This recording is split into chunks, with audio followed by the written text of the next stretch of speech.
Dr. Lim, welcome to the show. Let's start with minimum wage. Now, it's been implemented at the beginning of this year. How much impact has that had on operations? I think minimum wages is something that expected is going to happen. The industry is basically, we know all this thing going to happen. Right. And talking about the impact, I don't think the impact, I think is very minimal. As you foresee that this sort of thing going to happen, I think it's very fair for minimum wages paying 900 ringgit in Malaysia, which is really fully accepted without any objection. So you're talking about the impact-wise. We know this is going to happen, and for industry, we're always looking to how to upgrade ourselves to make sure that our labor costs coming lower and lower by implementing automation sort of thing. So this sort of minimum wages, in every country is the same. Okay, true. So you've had some time to prepare for the minimum wage, right? Yes, yes. How much in terms of figure can you give me has that impacted operations? How much has that increased labor cost for you? For us, I think it's probably about 10% on the labor cost of that. But when you take into consideration the other automation you put in, I think the impact is very, very minimal. Okay, but still automations, yes, but not everything can be automated, so there will still be parts that needs intensive labor. Less than 10%. Less than 10%. So before the minimum wage was implemented, how much were Kossan workers getting? Our local workers is nearly about 900 and sometimes even more than 900 over. So when a local worker of 900 ringgit implemented to us is nothing. It's more the foreign workers. So foreign worker, by calculation wise, once they implement the minimum wages for the foreign worker, overall increased by nearly 60% for foreign workers. Increased by 60%? 60%. So before this, they were getting less than 400 ringgit? Oh no. Before that, foreign worker earning about 1,001. Okay. So with the minimum wages coming in because of OT.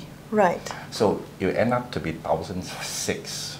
So you get 1,006 divided by 1,001 something, in nearly about 60%.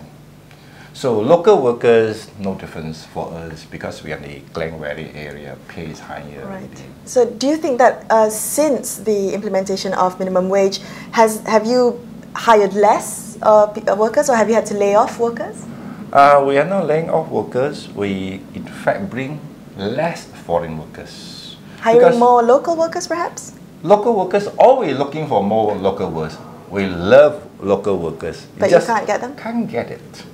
You ask me, got a choice to get local workers, I would prefer not to bring foreign workers. Okay. Definitely. Because foreign workers coming in, the language problem, after 3 years they have to go home, so troublesome. So I train the local workers and they stay with the company.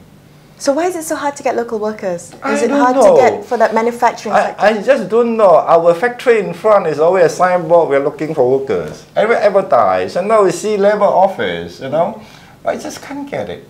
Do you work with any bodies, with any government agencies to address this problem, or is it just easier to get foreign workers?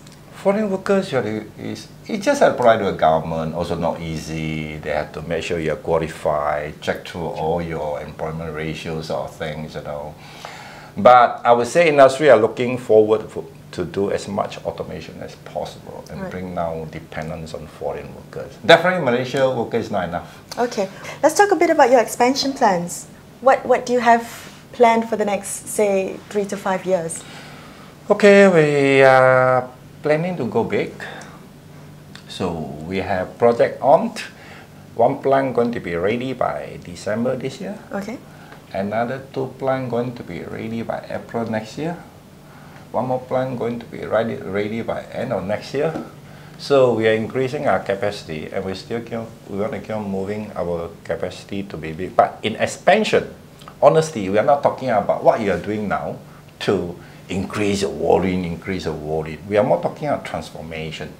We're going to transform the plant to a level. That means whatever new plant we're going to put, we are talking about high productivity, high quality, less labor intensive sort of thing. Is more a modern plant. And these are the big, high efficient, high output plant. That means we are preparing for the next 2 or 3 years to transform the plant into another level. High productivity, less labor intensive, high quality, a wide range, a new type of gloves or thing on. So expansion cannot be just keep increasing your facility, your capacity. I think it's dangerous. It should be having whatever thing want to increase, you might have add value through your products. Okay, all right. So these are very aggressive expansion plans. What's the risk of any delays happening? I don't think there's any risk of delaying, but so are you on track with the deadlines? December, April? Yes. In fact, we signed contract with a supplier to do a fabricate machine for us. But machine is designed in the house. We get contracted to do it. We sign contract. Because very simple. I say as long as we can make payment to people, I don't see any reason thing is going to be delayed. All right. Thank you so much for speaking with us. That was Datuk Lim Kuang Sia, the Group Managing Director and CEO of Kossan Rubber.